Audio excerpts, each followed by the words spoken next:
We all know that grief is not linear, right? We all know that. That's pretty common knowledge. What's not discussed as much is the other thing that's not linear, which is rebuilding.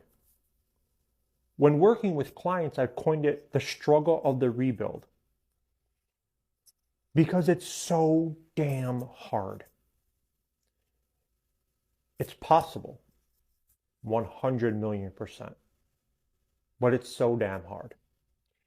And what makes it even harder is that we live in a society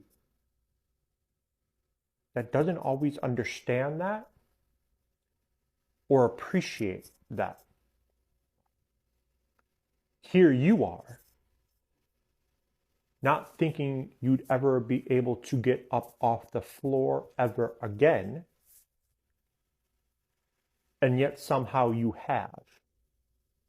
Not thinking you'd ever want to live ever again, and yet somehow you have gotten up and you are attempting to rebuild your life from the ashes of what it once was.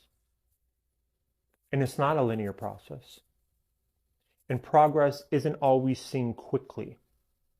And the people in your life may not understand the depth of the struggle, which makes the struggle that much more lonely, that much more of an uphill battle. So I just want to take a moment to say, I get that struggle. I've seen it in my own journey, in the journey of friends and clients. Rebuilding is hard, but it is possible. I see you.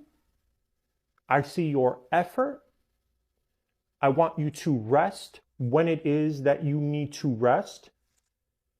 But ultimately, I want you to get back up and keep going.